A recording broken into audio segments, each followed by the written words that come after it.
आज हम बात करने वाले हैं कक्षा 9 वार्षिक परीक्षा 2023 के हिंदी के पेपर के बारे में। चूँकि ये मेरे पास है, चलिए हम देख लेते हैं कि आपकी परीक्षा में कौन-कौन से क्वेश्चन आएँगे। तो सबसे पहले मैं आपको कुछ चीज़ें बताना चाहता हूँ। तो इस बार की परीक्षा में कुछ बदलाव किए गए हैं। इसमें 20 अंक के बहुविकल्पीय प्रश्न आपकी परीक्षा में आएँगे, जो आपको मार्कशीट पर करने होंगे और बाकी जो क्वेश्चन्स हैं, वो आपको अपने पेपर कॉपी में करने होंगे। चलिए इसमें 20 अंक के बहुविकल्पीय प्रश्न अभी देख लेते हैं और आगे जो क्वेश्चन आपको कॉपी में करने होंगे वो भी देख लेते हैं। तो इसमें पहला है, मुंशी सदा सुखलाल की रचना कौन सी है? तो इसमें इनकी सुख सागर है इनकी रचना। उसके बाद है दूसरा क्वेश्चन, नासिकोपाख्यान के लेखक कौन है? तो इसमें इनके लेखक हैं सदर मिश्र। और उसके बाद प्रश्न है तीसरा, भारतेंदु युग की समय सीमा है इसमें से कौन सी? तो इसमें से है पहला 1850 से 1990 ईस्वी। उसके बाद है चौथा क्वेश्चन, मंत्र पाठ के लेखक कौन है? तो इसमें इनके लेखक हैं प्रेमचंद्र। चलिए अब देख लेते हैं क्वेश्चन 5। तो इसमें क्वेश्चन 5 है, गोदान कृति के लेखक कौन है? तो इसमें लेखक भी ये प्रेमचंद्र हैं। ठीक है। प्रश्न है 6, साखी किसकी रचना है? तो इसके लेखक हैं कबीर दास।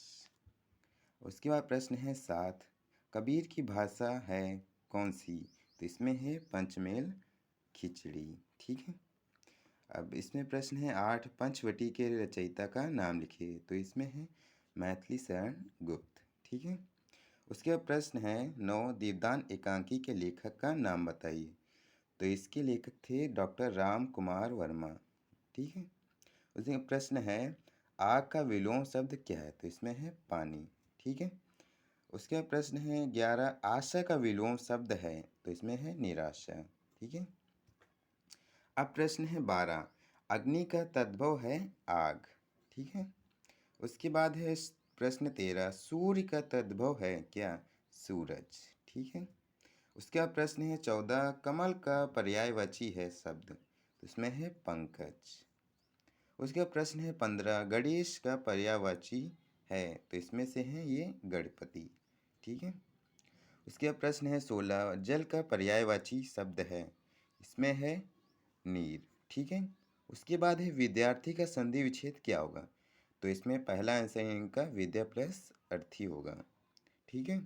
उसके बाद प्रश्न है 18, राम शब्द रूप है किसका? राम का प्रथम विभक्ति एक वचन। ठीक है। अब प्रश्न देख लेते हैं 19। ठीक है।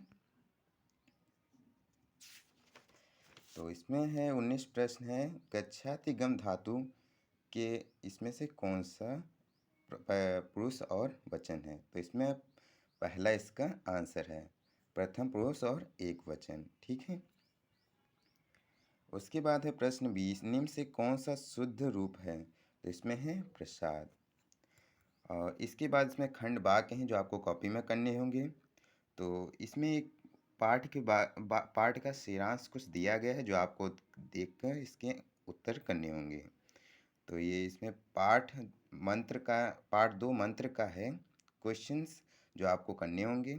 तो ये आप पढ़ लीजिएगा। तो इसमें कुछ क्वेश्चंस हैं जो आपको देख लेने चाहिए। तो इसमें पहला है, उपयुक्त गद्यांश के पाठ एवं लेखक का नाम बताइए। और दूसरा है, भगत को किस बात पर विश्वास नहीं हो रहा था। और तीसरा है, भगत के अनुसार सभ्य संसार कैसा है।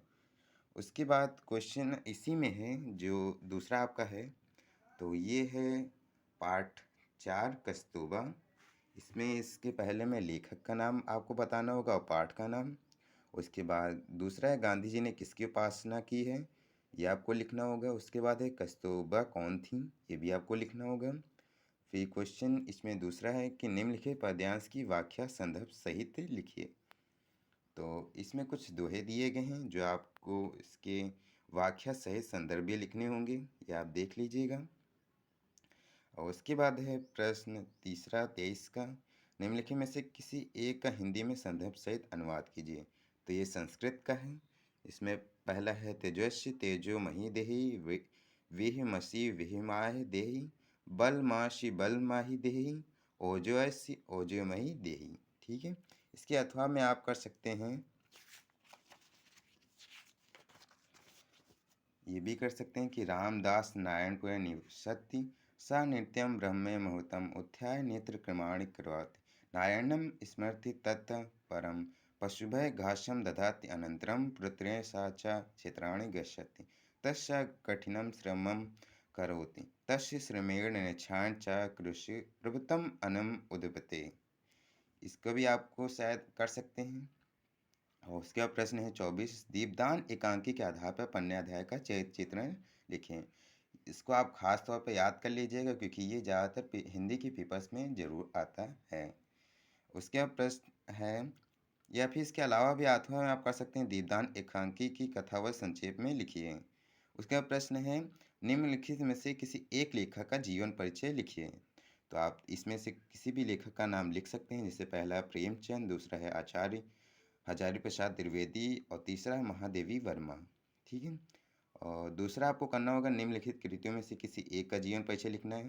तो इसमें से भी आपको एक कोई लिखना होगा, जैसे कबीरचंद, मीराबाई और रहीम।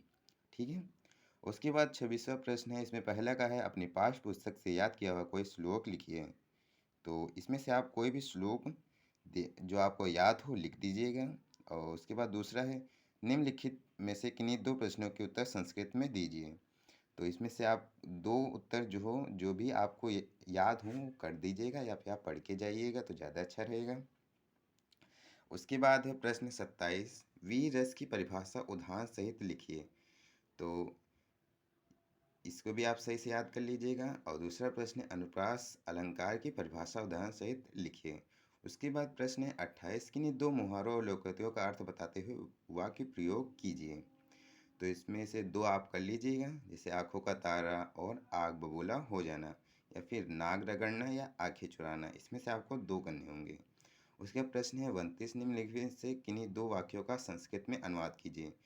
तो ये भी आप पढ़ लीजिएगा, जैसे पहला है, रामदास नारायणपुर में रहता है, सब निरोगी हूँ, राम स्कूल जाता है। इन तीनों में से कोई भी आप दो कर लीजिएगा।